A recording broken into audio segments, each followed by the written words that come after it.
telling you facts. Hear it. This industry is not what it seems to be. Listen. Like, the music industry is more snakier and more fucked up than the streets. I'm fine if I lose to fucking Kanye or someone that I'm like, okay, I respect that. I know who that is, and Kanye has a huge following, and he's made a massive impact on music. Fine, I'm good with that. But don't fucking get us all here to use your selling point for your fucking show and stiff everybody every single fucking time. Well, does he have a Grammy? Yet, the Grammys have brainwashed us into thinking for years that the Grammys are about what? Talent. Man, the game is fucking bullshit. If you want to rap or sing or whatever, don't become a part of the game. It's going down, baby. It's going to be terrible. Record sales are going to get worse. Worse till they just amount to nothing. Oh, I'm just going to take my money and leave. I'm just going to run. I'm going to get what's left. When you get to a level of success, when you getting 30, 40, 50,000 a show, you platinum, you running across the world, there's three different doors, right? There's three different ways to walk. There's to the left, there's to the right, and then there's straight.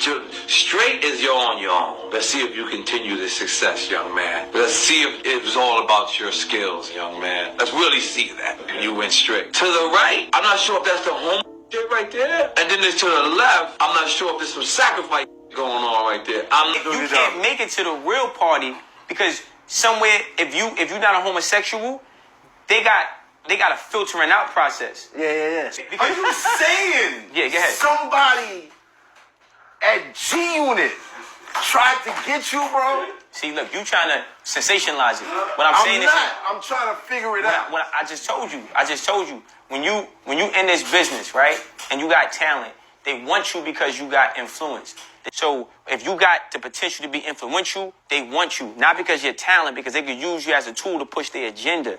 He explained that the companies we worked for had invested millions into the building of privately owned prisons, and that our positions of influence in the music industry would actually impact the profitability of these investments.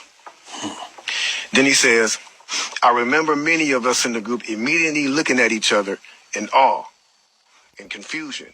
At the same time, I didn't know what a private prison was, but I wasn't the only one. Sure enough, someone asked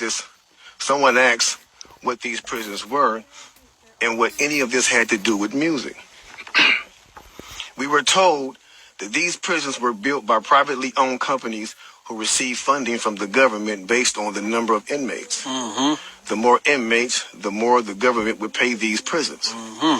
It was also made clear to us that since these prisons are privately owned, as they become publicly traded, we'd be able to buy shares. Most of us were taken back by this. Again, a couple of people asked what this had to do with us. At this point, my industry colleague who had first opened the meeting took the floor again and answered our questions.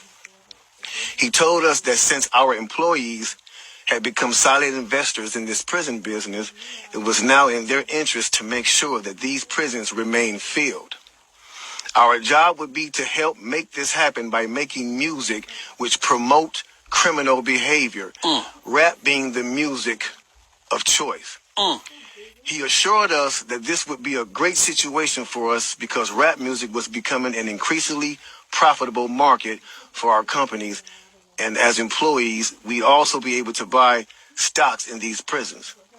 Immediately, silence came over the room. You could have heard a pin drop.